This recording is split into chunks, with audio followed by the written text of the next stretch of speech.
ओम शांति। आज 27 मार्च 2022 है और आज प्यारे बाबा के अव्यक्त रूप से चले हुए मधुर महावाक्यों को स्पष्ट करेंगी आदरणीय आशा दीदी। आज की मुरली की रिवाइज डेट है 7 मार्च 1990 और मुरली की हेडलाइन है रूलिंग तथा कंट्रोलिंग पावर से स्वराज की प्राप्ति। ओम शांति दीदी। बाबा ने कहा आज बच्चों के स्नेही बाप दादा हर एक बच्चे को विशेष 2 बातों में चेक कर रहे थे। स्नेह का प्रत्यक्ष स्वरूप बच्चों का संपन्न और संपूर्ण बनाना है। हर एक में रूलिंग पावर और कंट्रोलिंग पावर कहाँ तक आई है, आज ये देख रहे थे। तो बाबा ने कहा जैसे हाथ पांव स्थूल शक्तियां हैं, ऐसे मन बाबा 2 शक्तियाँ यदा कदा बारंबार अपनी मुरलियों में मेंशन करते हैं और वो है कंट्रोलिंग और दूसरे रूलिंग।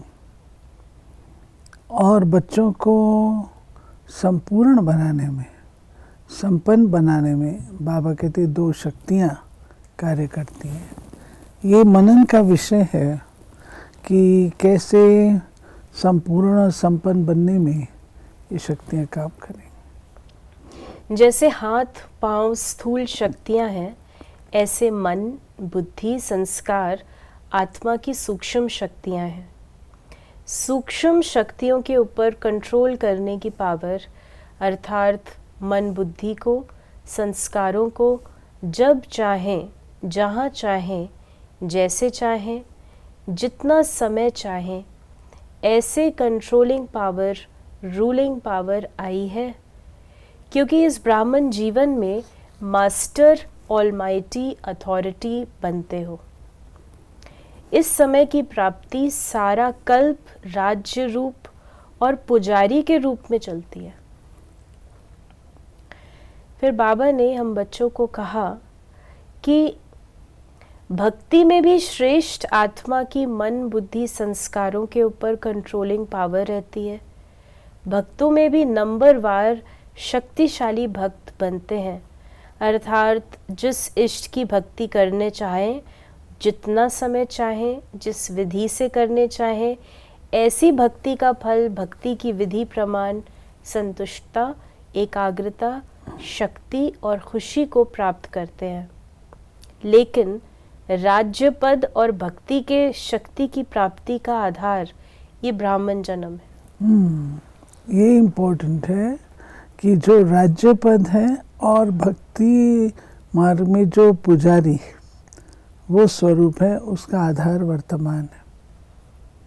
तो इस संगम युग का छोटा सा एक जन्म सारे कल्प के सर्व जन्मों का आधार है। जैसे राज्य करने में विशेष बनते हो, वैसे ही भक्त भी विशेष बनते हो, साधारण नहीं। भक्त माला वाले भगत अलग हैं, लेकिन आप ही पूज्य आप ही पुजारी आत्माओं की भक्ति भी विशेष है। तो बाबा ने कहा कि इसमें भी पहले अपने ही सूक्ष्म शक्तियों की रिजल्ट को चेक करो।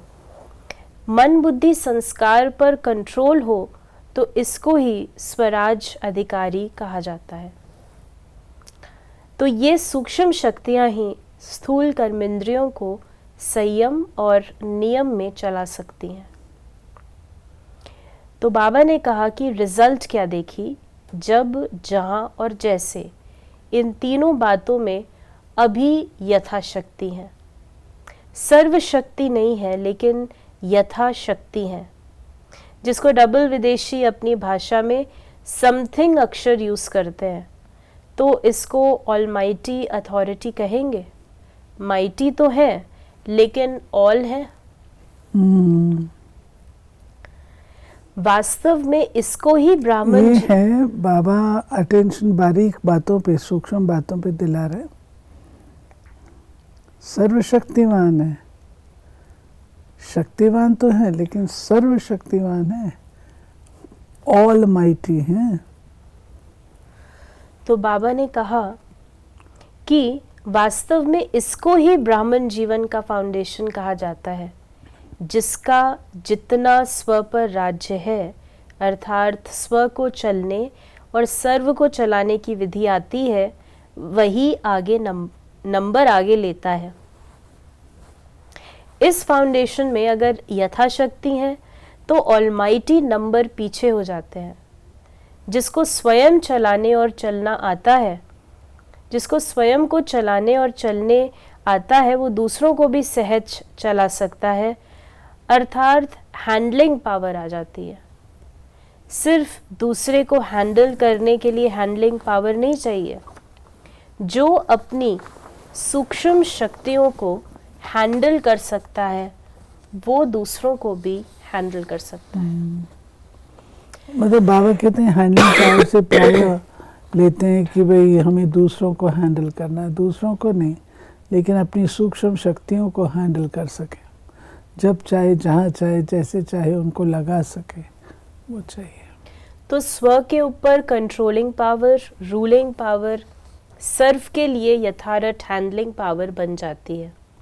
चाहे अज्ञानी आत्माओं को सेवा द्वारा हैंडल करो, चाहे ब्राह्मण परिवार में स्नेह संपन्न, संतुष्टता संपन्न व्यवहार करो, दोनों में सफल हो जाएंगे।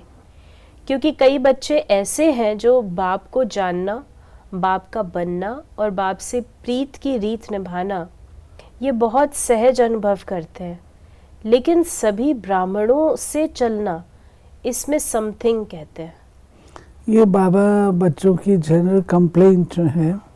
प्रायः बच्चे कहते हैं कि शिव बाबा के साथ हमारा संबंध अच्छा है, बाबा के साथ सब प्रकार से हम ठीक हैं, परंतु जो अन्य आत्माएं हैं, सहयोगी हैं या मेरे साथी हैं, ईश्वरी परिवार के भाई बहन हैं, उनके साथ हमारे संस्कारों के क्लैश हो जाते हैं, उनके साथ चलना हमको कठिन लगता है। तो ऐसा क्यों? प्यार में निभाना सहज होता है। तो बाबा ने कहा इसका कारण क्या है? बाप से निभाना सहज क्यों लगता है? क्योंकि दिल का प्यार अटूट है। प्यार में निभाना सहज होता है। जिससे प्यार होता है उसका कुछ शिक्षा का इशारा मिलना भी प्यारा लगता है, और सदैव दिल में अनुभव होता है कि जो कुछ कहा मेरे कल्याण के लिए कहा, क्योंकि उसके प्रति दिल की श्रेष्ठ भावना होती है। तो जैसे आपके दिल में उनके प्रति श्रेष्ठ भावना है, वैसे ही आपकी शुभ भावना का रिटर्न दूसरे द्वारा भी प्राप्त होता है। ये बाबा ने हमको हिसाब बताया कि यदि आपका उनके प्रति ऐसी भावना है तो रिटर्न भी तो वैसे ही आएगा। तो जैसे गुंबज में आवाज़ करते हो तो वही आवाज़ लौटकर आपके पास आती है। तो जैसे बाप के प्रति अटूट, अखंड, अटल प्यार है, श्रेष्ठ भावना है, निश्चय है, ऐसे ब्राह्मण आत्माएं नंबरवार होते हुए भी आत्मिक प्यार अटूट, अखंड है। वैरायटी चलन, वैरायटी संस्कार देखकर प्यार करते हैं तो वो अटूट और अखंड नहीं होता। किसी भी आत्मा के अपने प्रति व दूसरों के प्रति चलन अर्थात चरित्र व संस्कार दिल पसंद नहीं होंगे तो प्यार की परसेंटेज कम हो जाती है। लेकिन आत्मा का श्रेष्ठ आत्मा के भाव से आत्मिक प्यार, उसमें परसेंटेज नहीं होती। कैसे भी संस्कार हो, चलन हो, लेकिन ब्राह्मण आत्माओं का सारे कल्प में अटूट संबंध है, ईश्वरीय परिवार है। बाप ने हर आत्मा को विशेष चुनकर ईश्वरीय परिवार में लाया है। यानी बाबा ने ये बात कही है कि अगर मैंने किसी आत्मा को लाया है और चुन करके लाया है तो ऐसा हो नहीं सकता कि उसके अंदर कोई भी गुण ना हो। बाबा ऐसे को तो नहीं ले आएगा। बाबा ने कहा शुरू से बाप दादा बच्चों को ये सुनाते रहते हैं कि मानो 36 गुणों में किसमें 35 गुण नहीं है, लेकिन एक गुण भी विशेष है, तब बाप ने उसको पसंद किया है। तो बाप ने उसके 35 अवगुण देखे, वो एक ही गुण देखा। क्या देखा? सबसे बड़े ते बड़ा गुण व विशेषता बाप को पहचानने की बुद्धि, बाप के बनने की हिम्मत, बाप से प्यार करने की विधि है, जो सारे कल्प में धर्म पिताओं में भी नहीं थी, राजनेताओं में भी नहीं, धनवानों में भी नहीं, लेकिन उस आत्मा में है। तो बाबा ने कहा कि जब विशेष आत्मा समझकर किसी को भी देखेंगे, संबंध संपर्क में आएंगे, तो बाप को सामने रखने से आत्मा में स्वतः ही आत्मिक प्यार इमर्ज हो जाता है। आपके स्नेह से सर्व के स्नेही बन जाएंगे और आत्मिक स्नेह से सदा सभी द्वारा सद्भावना, सहयोग की भावना स्वतः ही आपके प्रति दुआओं के रूप में प्राप्त होती है। इसको कहते हैं रूहानी अर्थात श्रेष्ठ हैंडलिंग। बाबा ने बताया कि देखो कैसे उनकी विशेषता क्या क्या है, तो मैं उस चीज़ को देखता हूँ और ये बहुत अप्रिशिएट करने वाली बात है कि जहाँ सबने बिल्कुल रिजेक्ट किया, 35 गुण उसके अंदर नहीं है, फिर भी बाबा ने एक गुण निकाल के कितनी विशेषता उसकी बता दी। बाप दादा आज मुस्कुरा रहे थे। बच्चों में 3 शब्दों के कारण कंट्रोलिंग पावर, रूलिंग पावर कम हो जाती है। तो वो 3 शब्द हैं वाई, वॉट और वांट। क्यों, क्या और चाहिए। ये 3 शब्द खत्म कर एक शब्द बोलो। ये बाबा डबल विदेशी बच्चों को बोल रहे हैं, क्योंकि सम्मुख डबल विदेशी बैठे हैं तो हर बात में वाई वाई करते हैं, वाई दिस वाई दिस। नए थे, यज्ञ के सिस्टम्स नहीं जानते थे, तो अब बाबा ने उनको एक्सप्लेन करके सारा बता दिया। तो बाबा ने कहा वाई आए तो एक शब्द बोलो वाह, वॉट शब्द आए तो भी बोलो वाह। वाह शब्द तो बोलना आता है ना, वाह बाबा, वाह मैं और वाह ड्रामा। सिर्फ वाह बोलो तो ये 3 शब्द खत्म हो जाएंगे। फिर बाबा ने कहा कौन सा चित्र, उस दिन भी सुनाया था कि बाप दादा कौन सा खेल देखते हैं। आप लोगों का एक चित्र पहले का बना हुआ है जिसमें दिखाया है योगी योग लगा रहा है, बुद्धि को एकाग्र चित्र कर रहा है, बैलेंस रख रहा है, बैलेंस की तराजू दिखाई है। जितना बुद्धि का बैलेंस करता उतना कोई बंदर आकर बैठ जाता।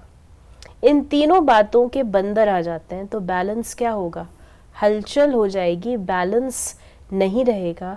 तो ये 3 शब्द बैलेंस को समाप्त कर देते हैं, बुद्धि को नचाने लगते हैं।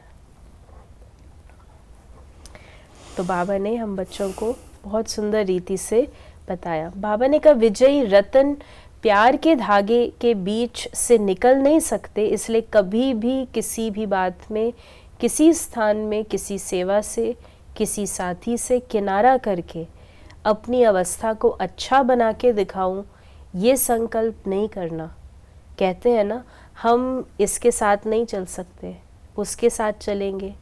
इस स्थान पर उन्नति नहीं होगी, दूसरे स्थान पर होगी। इस सेवा में विघन है, दूसरी सेवा में अच्छा होगा। ये सब किनारा करने की बातें हैं। अगर एक बार ये आदत अपने में डाली तो ये आदत आपको कहाँ भी टिकने नहीं देगी, बुद्धि को एकाग्र रहने नहीं देगी, क्योंकि बुद्धि को बदलने की आदत पड़ गई। बाबा ने आज हम बच्चों को वरदान दिया है, प्लेन बुद्धि बन सेवा के प्लान बनाने वाले यथार्थ सेवाधारी भव। यथार्थ सेवाधारी उन्हें कहा जाता है जो स्व की और सर्व की सेवा साथ साथ करते हैं। स्व की सेवा में सर्व की सेवा समाई हुई है। ऐसे नहीं दूसरों की सेवा करो और अपनी सेवा में अलबेले हो जाओ।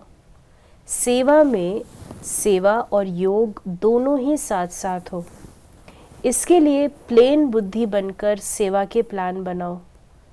प्लेन बुद्धि अर्थात कोई भी बात बुद्धि को टच नहीं करे, सिवाय निमित्त और निर्माण भाव के।